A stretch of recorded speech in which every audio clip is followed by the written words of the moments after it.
Dynasty Warriors! Yes! I love Dynasty Warriors! I'm such a total nut for Koei. Started playing ever since Dynasty Warriors 4, and I've played them all. In the latest version, Dynasty Warriors 9, I have every single DLC, and chances are, even if the next Dynasty Warriors game is the exact same thing, but with just a few more characters in the roster, I'll still play it. I've even played the questionably received Dynasty Warriors 6, despite how half the characters were just clones, and the combat was extremely repetitive, but I still liked it, whatever. So when I heard that there was a Dynasty Warriors live-action movie coming out, I'm seeing news articles and posters. They got fan favorites lined up for the big screen, like Liu Bei, Guan Yu, Zhang Fei, Cao Cao, Lu Bu, Diao Tan, Zhang Jiao, Yuan Shao, and we'd be able to access it from the comfort of our very own living rooms on Netflix. And it was officially backed by Koei Tecmo. I was ecstatic. Years dedicated to the fan base, hours spent into the gameplay, and then the trailer drops. Oh! Who could this be? Oh! The end of an era? This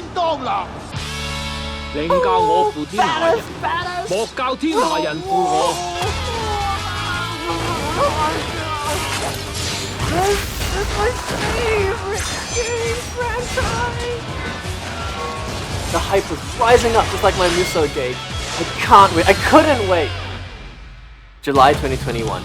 The movie drops on Netflix, and my little Dynasty Warriors heart is all but ready to burst. Today, I want to share my thoughts on the movie. However, I do have two disclaimers. First, is I don't really do movie reviews. In fact, this is the first time I've ever done one. I'm really more of a STEM DIY channel. The second disclaimer is this review is going to have lots of spoilers, so click away if you want to remain unspoiled.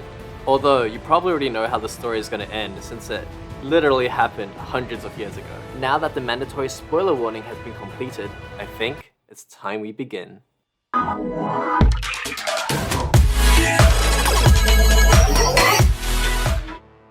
The initial plot of the movie takes us through the fall of the Eastern Han Dynasty, and the film doesn't progress to the point where the Three Kingdoms period actually splits into the Three Kingdoms, which is technically the namesake of the franchise, Shin Sangaku Muso. However, it is the impetus for the series of famous events to follow. Actually, hold on, this looks awfully familiar. Did they just rip this out of the game? This is from the first chapter of the story mode, and as you can see, the map graphics and fonting are identical. Although, I would have preferred less reading in the film version. At least give me a narrator like in the games. In the instance of the film version, they've just overlaid some vignettes. Guess the studio had to come up original somehow. Nonetheless, what happens in history was the Eastern Han Dynasty was showing signs of its demise. In 184 AD, the Yellow Turban Rebellion broke out as a response to the Han not providing for the people, where famine and unemployment drove the rebels to unite under the yellow sky, where an influential Taoist, Zhang Jiao, was the one to lead them. Those aligned with the Yellow Turban Rebellion would wear yellow cloth to symbolize their allegiance. The Han largely quelled the rebellion in 185. However, the Han was then seized by the scheming Dong Zhuo in 189 by forcing an abdication, which in the movie was showing him by menacingly prodding his wayside hilt against the dude and propositioning for a smooch. Dong Zhuo's rule was tyrannical and cruel, which is what he is still known for today. Then with him in power, warlords from across the land assembled to form a coalition led by the general Yuan Shao to rid Dong Zhuo from the throne. In the movie, we get thrown a bunch of characters which drags out the backstory. Some are reasonably relevant, like Chen Gong, who is also a playable character in the more recent games.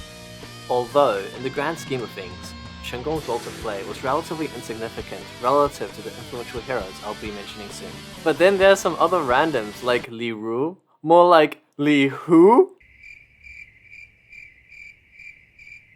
Cao Song, more like Cao doesn't belong.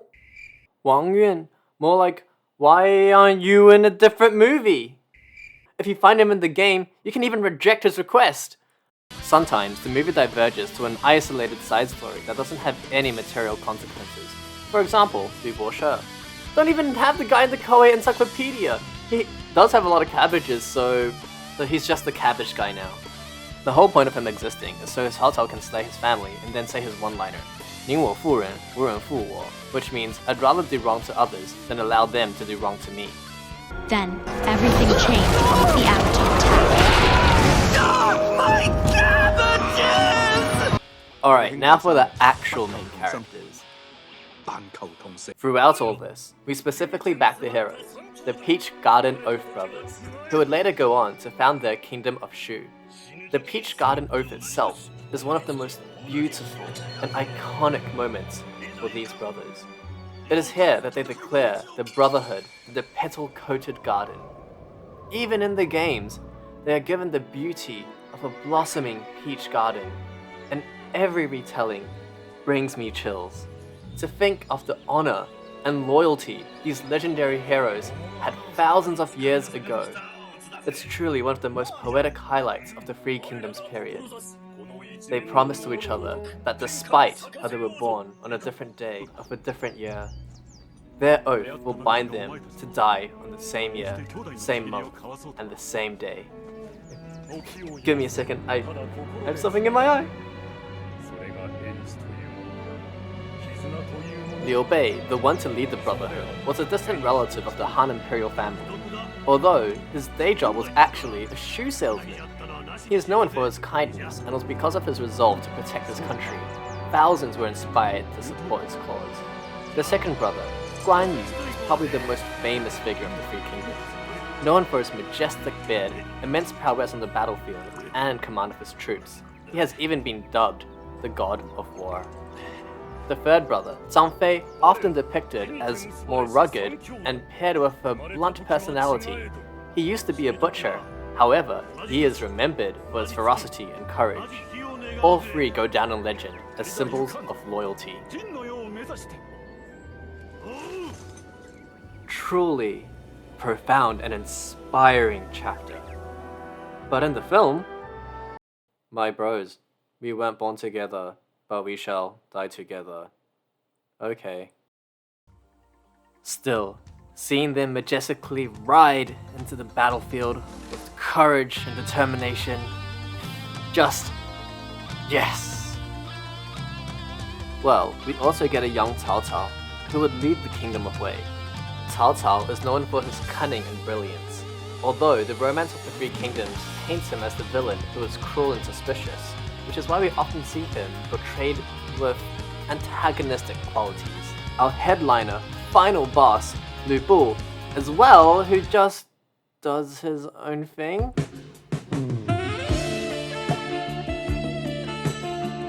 Eventually, the events of the campaign against Dong Zhuo leads us to one of the most iconic scenes in the earliest events of the Three Kingdoms, which is the San Yin Zan Lu Bu, or the three heroes versus Lu Bu at Hulaguan. So that's a high-level synopsis, and fellow fans of the games, books, or history would know the sequence of events all too well. Now, I could nitpick this movie, like how when the warlords were assembling, it looks like they must have hired some help from the European comrades overseas. Look closely when the army flying Sun Jian's flag rides in.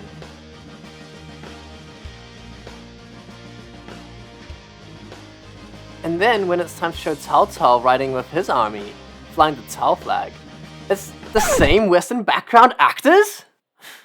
Yeah. I guess the budget was drying up, so they grabbed whoever was nearby the film set in New Zealand and dragged them into costume.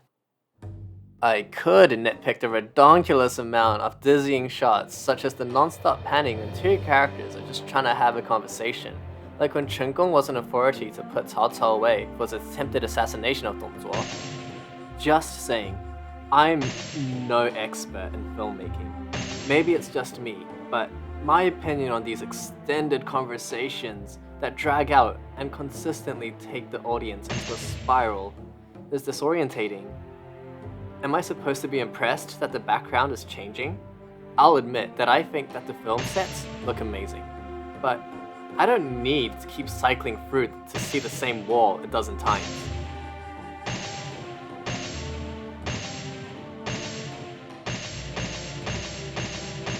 The camera appears to have an allergy to staying still.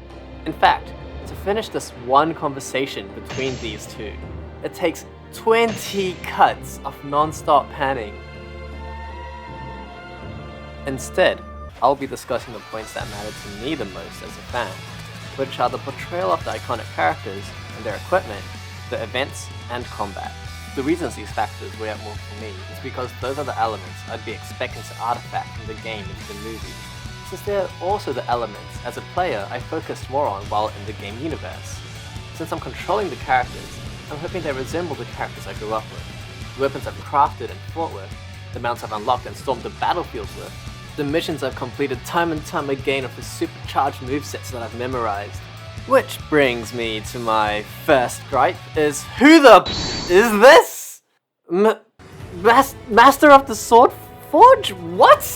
What? The latest Dynasty Warriors game has almost 100 playable characters, and the film decides it doesn't have space for any more of them, and instead decides it has to go out of its way to make some random new character up to explain how their weapons are made? Not only that, she makes weapons for all sides of the conflict? Does this mean that she's the whole reason we have heroes? Clearly, she seems to know what is going on right now, and the state of the dynasty isn't shaping up too well. But she's just arming people who walk into her forest and making up lines that make her sound like she's either omniscient or proving that she's a stalker. She gives it to our heroes, but also to Lu Bu. Fair enough, she says Lu Bu just took the weapon, but what? Excuse me? She just gave the brothers the weapons knowing their fate. Then why is she aiding Cao Cao as well, who will also be fighting against them very soon? It sounds like she's actually biased towards Cao Cao, spouting about how he's destined to be king.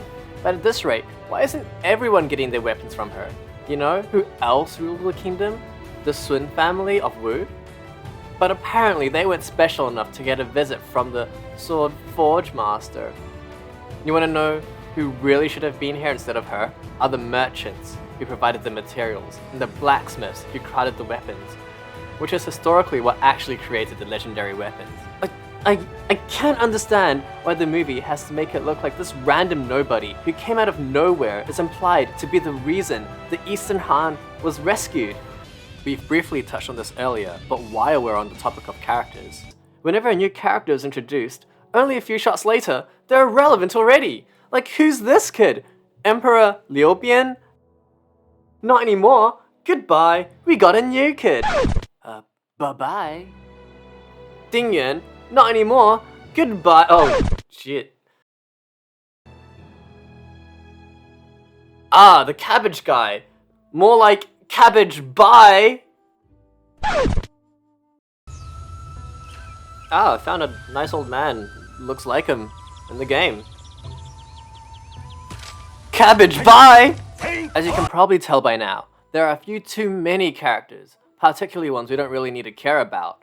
It buffs out the movie's length, slows down the pacing, and tests our patience for when we can see our next big flashy battle. But when we do have historically relevant figures, such as the next leaders of Wu, which is one of the titular three kingdoms, they aren't even graced with so much as a name drop. Okay, fine. A film only has so much runtime and budget. Just like how the Pokemon movie Detective Pikachu couldn't feature every single possible Pokemon. But if you went through the effort of introducing the characters, why throw them away so quickly, or bother introducing them at all? My next point that is related to the characters is the wardrobe. The Three Kingdoms story is a classic and has been retold and reimagined so many times and across different mediums. But what makes Dynasty Warriors so iconic is the over-the-top and recognizable costume designs and weapons. Even the ridiculously made-up ones.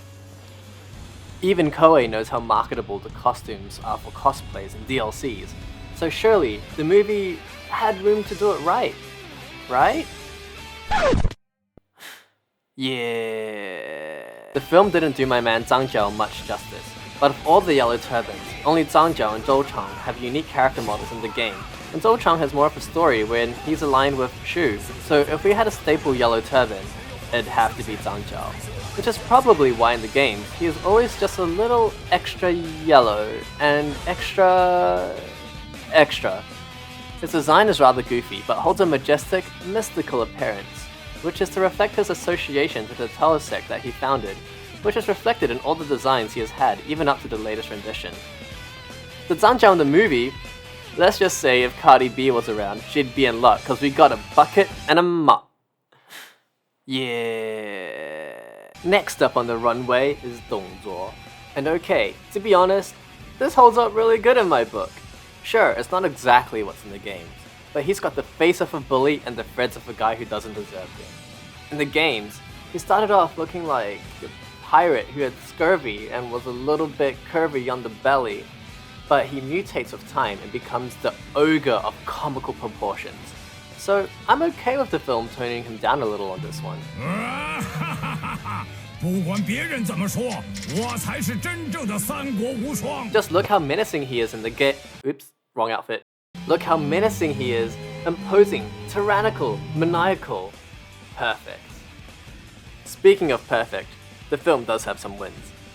There are some really strong recreations. Among some of my favorites was Sun Jian, who looked really good. Screams out his Dynasty Warriors 8 character model. Sun Ce, outfit-wise, not bad at all. Could have just glued a goatee on just for the fans, but... and Sun Quan can get a pass since he's still just a kid here. Just give the guy a goatee! Cao Cao wasn't too recognizable at first, but then he gets equipped, and I could see the resemblance.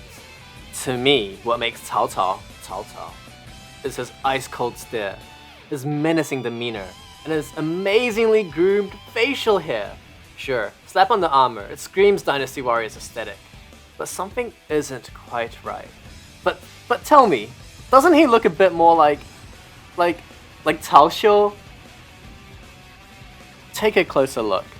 Him or him? I'll let you decide, but I think it's pretty obvious. The mini-boss, Hua Xiong. Damn, he looks scary, but a bit of a departure from his game model. Now let's go back to our protagonists, the Pichou brothers. Our main three heroes are a special case. They undergo several costume changes. When we're first introduced, they look like random peasants with hints of recognizable features. It isn't until later in the film that their costumes slowly update to reflect closer to the true Dynasty Warrior character models. Liu Bei gets his first upgrade here, rocking what looks close to his Dynasty Warrior 6 model. Dynasty Warrior 6 was notorious for being a little bit too colorful, so I can see why they toned it down to match the film's theme. His next form is still not exactly a clear extraction from the game, but appears to be an abstraction from his Dynasty Warriors 9 model. Moving on, let's look at the other two brothers. Guan Yu and Zhang Fei both come closer to the Dynasty Warriors 8 model. What makes them connect is Guan Yu's headgear, his waist piece and belt, as well as his shoulder pads and forearm guards. Zhang Fei is a little bit more loosely based on any of the game models. His Dynasty Warriors 8 model does share the spiky tuft of tied hair, but armor-wise, it looks like it was especially designed for the sake of the film. Although, now that I look closer, Zhang Fei has a bit of his Dynasty Warriors 6 model thrown in there too, like his headband, and his asymmetrical garb. In my opinion, I prefer the Dynasty Warriors 9 version of their outfits. But oh my god, if we had a winner for the costumes, it's gotta be Yuan Shao. He looks like he just walked out of the game and into the screen. How much more perfect can you be?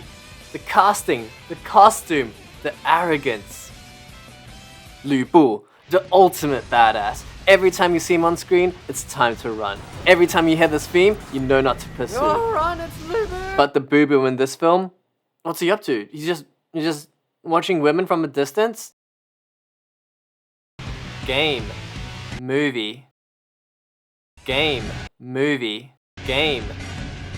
No, Alright. He's not just some pervert. He does come off super strong. His black armor has a demonic face, which is definitely a nod to his Dynasty Warriors 8 model. However, something isn't making him as intimidating as he could have been. I would say the plumes of his headpiece could have been longer, and his armor could have used more rough fabric details to give him that savage look. Now, if we're ever talking Lu Bu, we gotta talk Diao Tan as well, who looks just a touch underwhelming. In fact, if we pull up previous versions of her game models, they all have some common appeal to them. Ah, that's right. It's the purple-pink theme. I see what happened. The reason I didn't recognize Diao Tan is because she's wearing this foreign light blue and white dress that was never before seen in her wardrobe before. Oh wait, the movie does do that. Although, now she looks more like a marshmallow Princess Leia. Hey Diao Tan, did you know that you're twins with a princess from a galaxy far, far away? The story of Lü Bu and Diao Tan is a tragic romance. However, the film uses it to teach us that to woo the hottest babe of your period, all you have to do is self-harm and earn her trust. But what if you want to harm others? Well, we'd need weapons for that.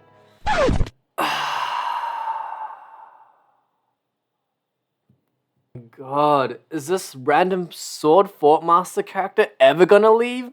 What's with this 1,000-year-old blood ore? I've never needed it in the in-game blacksmiths. It's not even a crafting material. But I will give props to the props. The weapons in the game range from reasonable period weapons like swords, bows and arrows and spears, but also have introductions like paintbrushes and cue sticks and even shoes, which sound ridiculous, but they're also ridiculously fun to play. Lü Bu's halberd is 1-to-1 from the game. Just look at how happy he is to wield the exact weapon.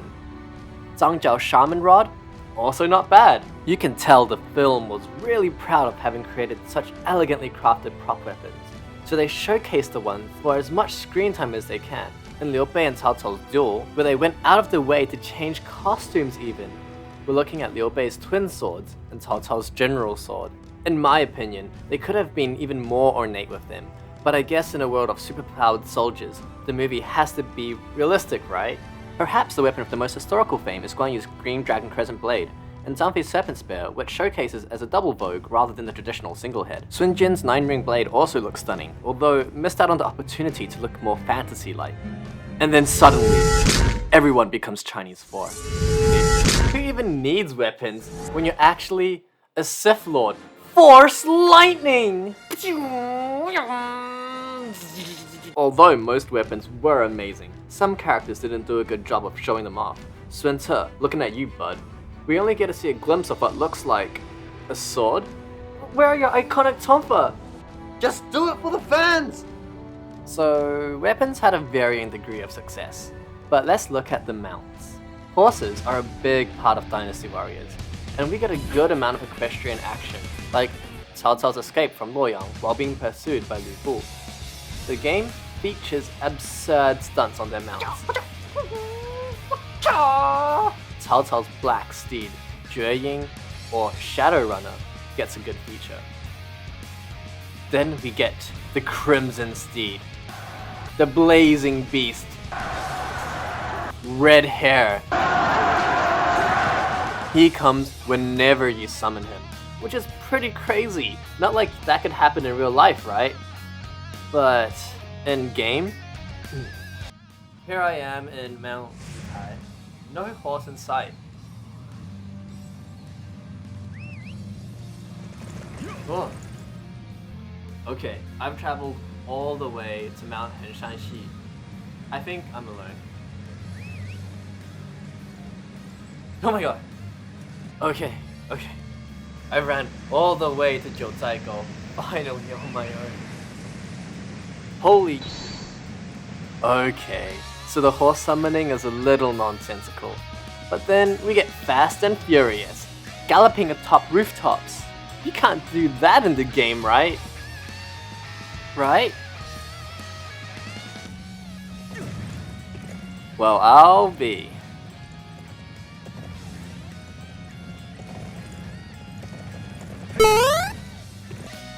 Well, what about that part where Lü Bu rides red hair on a freaking tidal wave? Oh yeah, that happened too. So horses in Dynasty Warriors can materialize anywhere, jump crazy heights, straight up walk on water. Well, that suddenly makes drifting on your horse seem a lot more realistic. Let's give drifting a try in the games. Oh, sorta drift. Let me try that again. The main mounted scene was on the attempted assassination of Dong Zhuo. 哈哈，你是来杀我的吧？吕布，把这个家伙给我杀掉！没办法，只好暂且撤退。可恶， I actually enjoyed the movie version more. In the game, after you sneak in, get caught by Dong Zhuo, you make up your little bull on the 7-star dagger, Dong Zhuo sends Lu Bu on you jet. I only have my little peon level Cao Cao and a generic course, so I'm super fragile, but I can complete this mission by just opening a couple gates and sidestepping some Like I said, sidestepping the enemies. Sure, if I get so much as poked twice, it'd be game over. Maybe even just one prod if I was on nightmare difficulty with an underleveled character. Which sure makes you want to be a lot more careful of how you approach the level, but that isn't really Dynasty Warriors action that I'm craving. Now, if we contrast this to the film, not only is there a marvelous showcase of the horse riding and mounted attacks, which are things players are familiar with in the game, the stunts and creative angles highlight the impressive action that players who are mostly stuck in a fixed third-person view in the game, minus the in-game cutscenes and Muso cutscenes, don't normally get to see. On top of all of that, there are lightning bolts, trees collapsing, and Lu Bu summons a thunderstrike so powerful that it straight cleaves a mountain. You don't get to see that in the games. Dynasty Warriors is also known for its fluid choreographed combat in the form of its movesets which players deploy during battles. For those who haven't played before, there are special moves called Muso attacks which are extra strong. And to customize your attacks, you can also equip elements to your weapons. Like how Lu Bu has all those lightning attacks in the movie, we'd equip lightning gems onto his halberd. It's hammer time! There are several characters who wield a club, but when I see Hua Xiong, I want to see smash! Smash! Smash! Smash! Hua Xiong angry! Hua Xiong smash!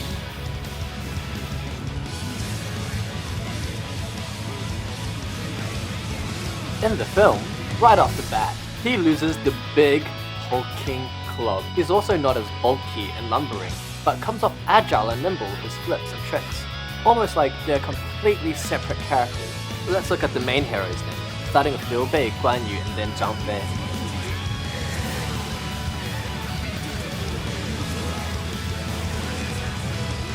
I've equipped fire gems to Guan Yu, which gives him similar effects to what he does in the movie.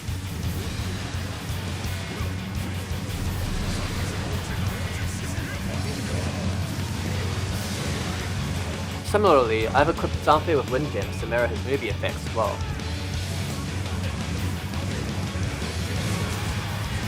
The opening battle is the Han versus the Yellow Turban Rebellion. Zhang Jiao seems to command his troops by releasing airborne doses of stimulant drugs. Possibly coke, cause a sniff of his fumes makes his troops really enjoy themselves. Yeah! So, I guess we're now in a zombie flick? Well, historically, it actually wasn't unheard of to give your armed forces drugs. In World War I, they were used to improve performance and were supposed to reduce required food supplies by suppressing hunger. Then we cut to a struggling Dong Zhuo. Guan Yu comes in with a mounted dose of Dynasty Warriors! Yes, this is what I want! Then we get Zhang Fei charging up a big ol' Dynasty Warriors! Royal Warriors! Hold on, where's the elder brother? Ah, Liu Bei, there you are. And we all know Liu Bei as, you know, the famous archer? Now where have I seen this move before? Nope, completely a movie original. Then we get a sniper shot from Liu Bei. Again, because he is famous for his archery. No one else. With each battle, we progress the balance of powers and develop our characters. Taking down Zhang Jiao concludes this battle against the rebellion, where the Peach Oath brothers first make a name for themselves. Now we can skip through a couple of the smaller skirmishes, and then we land on the big bad battle with our boy Lu Bu. Our heroes, now recognized by their peers in the coalition forces, they arrive at Hulao Gate and unleash their Dynasty Warriors! Guan Yu, go! Hit him with your Dynasty Warriors! Wow, what a badass! It seems like these that make the film worth watching. Oh, Liu Bei, what you be doing in Dynasty Warriors? So cool, Liu Bei, you're so cool. Yes, the action doesn't stop. This is what it means to be a hack and slash. This is the high octane overpowered solo carry I've been wanting to see. Our heroes are beasts. They're champions. But wait, where is our boy Lu Bu? Oh no, here he comes! 我要向天下宣告，我的武艺是最强的。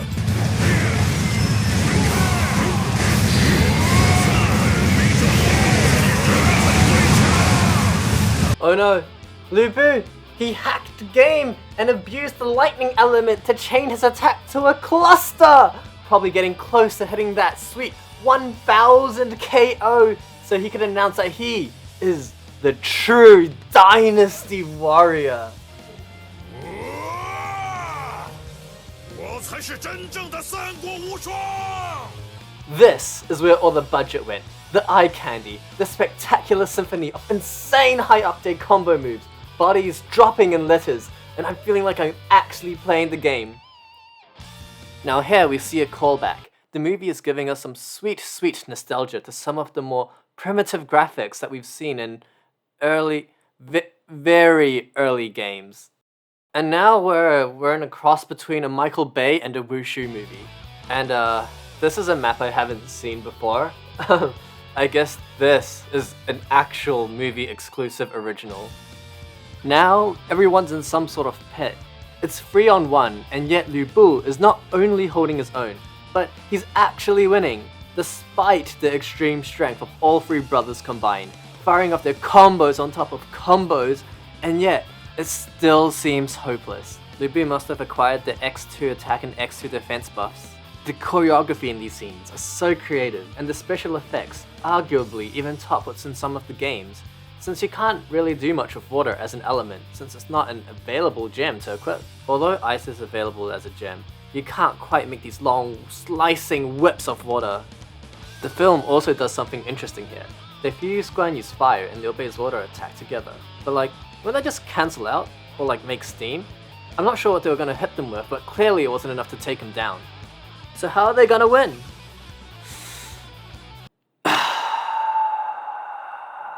Okay, so in the games, to unleash your strongest move, which is your Muso attack, you have to fill up your Muso gauge by slaying opponents, or it will fill up automatically if you're low on health. Our heroes dip their health bar just over the critical line and max out their Muso gauge, which somehow lets them activate Super Saiyan mode, fully loaded with the disintegrating clothes. Now, here we go, the climactic Dynasty Warriors!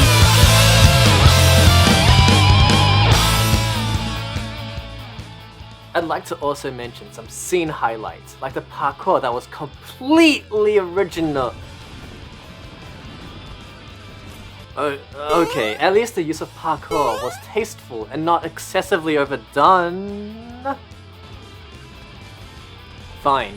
Here the film is creative for having a battle down a rushing waterfall. That's gotta be a first, right?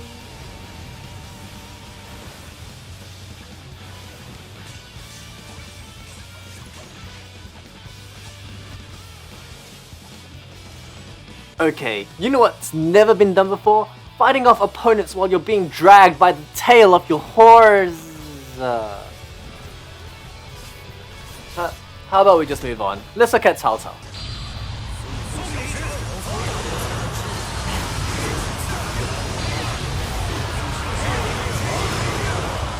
Wow, that's some Dynasty Warriors! Now, if you feel like that's not enough action for you, the film has you covered because it will also sprinkle in shadow fighting a lot, just like how we do in the games. Finally, the battle is won and Cao Cao pays a visit to the brothers with his army of westerners. He's big boy Cao Cao now, with facial hair, but even with that he's still not Cao Cao, that's Yu Jing! Nonetheless, this chapter of the Three Kingdoms is closing off now that Cao Cao, along with the coalition forces, succeeded in defeating Dong Zhuo, with the three brothers played their critical role in defeating Dong Zhuo's final trump card, Lu Bu. This one is subtle, but Cao Cao's outfit alludes to a phoenix, and fans of the games would recall that each kingdom has their animal symbol, where Wei's animal is the phoenix. We're now with two future leaders of their respective kingdoms about to have a tense conversation. Where have I seen this before? 你究竟为什么如此厚待于我？假设敌对者全都要杀掉，天下就没有人了。如果那人是个人才，就更加可惜。然而，如果你是与我一样的英雄，那可就另当别论了。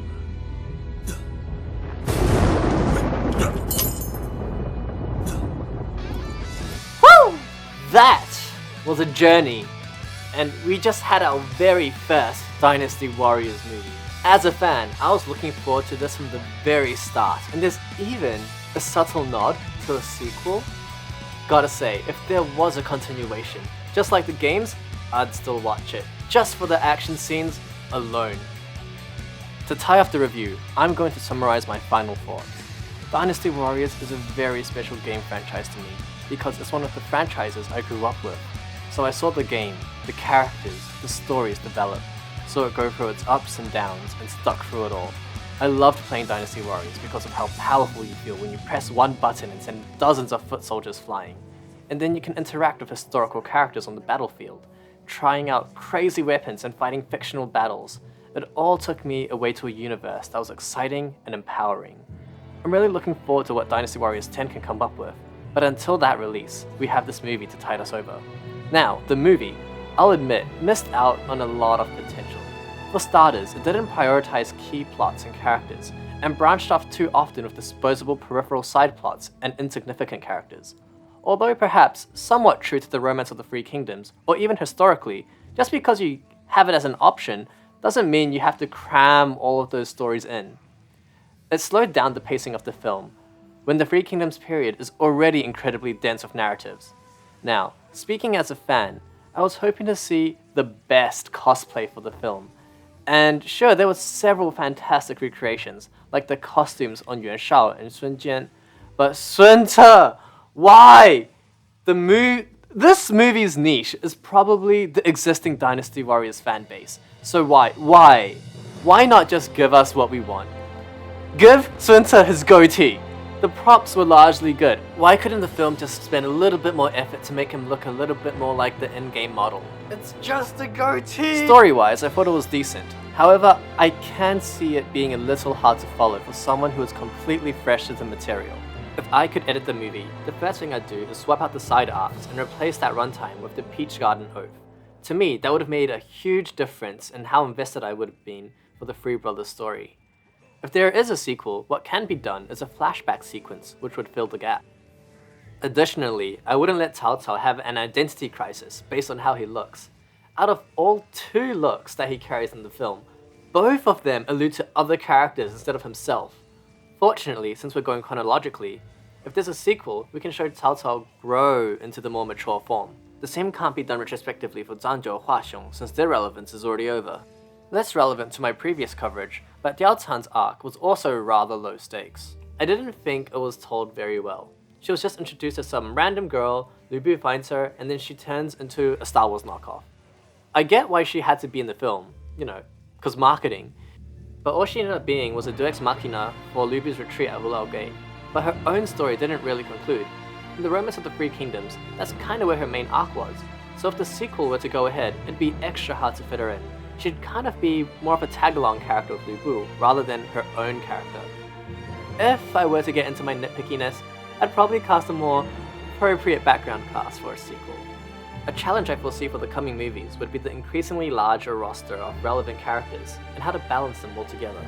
If it were up to me, I'd break it down into individual battles. For instance, the Battle of Bo Wan Po in 202. I'd build up backstories of how the brothers acquired Zhuge Liang and Zhao Yun to their side, Xiahou Dun's backstory and how he became a Cyclops. Side characters like Guan Ping, Li Jing, and Li Dian would be introduced, but not like how Sun Ce was treated in this film. I'd at least give them lines. That way, we'd have one clear centralized story and won't have to struggle with as many parallel events. There's still potential here, but for this installment, I'd say the biggest draw was very clearly the action scenes. Those made me very proud to be a Dynasty Warriors fan.